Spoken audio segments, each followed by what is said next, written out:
E a gente volta a falar de ICMS. Hoje, durante uma audiência pública na Comissão de Assuntos Econômicos do Senado Federal, o governador do estado atacou São Paulo em defesa do Amazonas. Omar pede que vantagens da Zona Franca de Manaus sejam mantidas na reforma do imposto.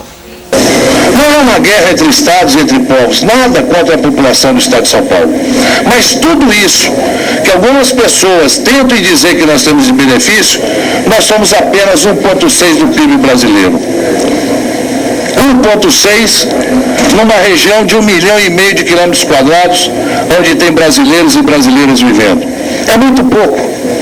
1,6 para uma área de 18,45 do território nacional.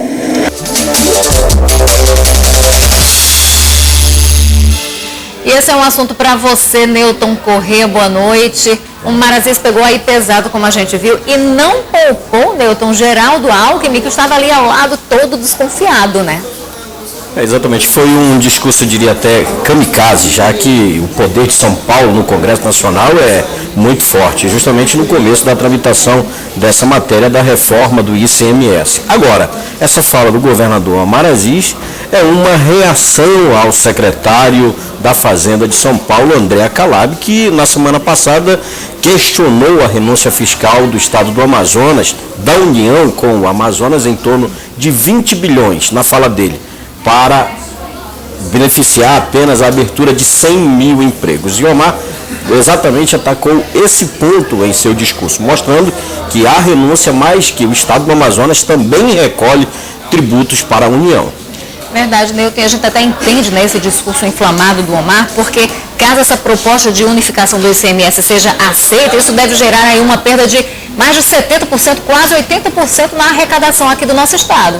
Exatamente. E aí 70%, 75% significa a falência do estado do Amazonas.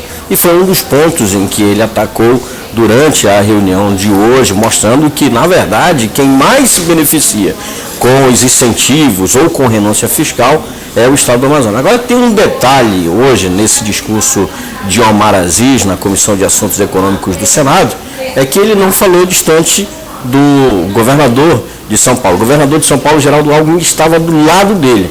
E amanhã, na edição impressa do Jornal A Crítica, eu vou contar detalhes de como foi esse encontro entre eles. Um encontro tenso. Pois é, estava ali do lado e ficou caladinho, né, Newton? Agora, ficou muito calado. Pois é, sabe o que eu queria saber? Caso isso seja aprovado, tomara que não, agora como é que fica a proposta de prorrogação da Zona Franca, aí por 50 anos, prorrogação que foi tão anunciada pela presidente Dilma Rousseff durante a inauguração da Ponte Rio Negro?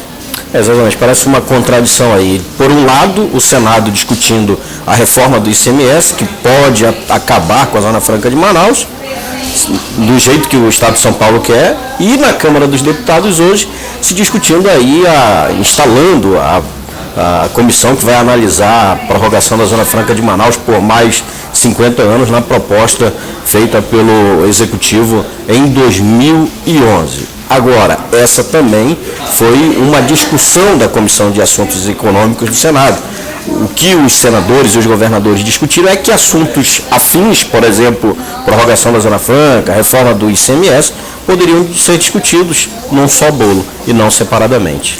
A pergunta que fica, Newton, é para quem vai sobrar tudo isso, hein? Essa decisão toda, isso é uma briga de cachorro grande, né? Uma queda de braço danada. Exatamente. Na verdade, parece aquela corrida do cachorro atrás do rabo. Não tem fim. Newton Corrêa, muito obrigada.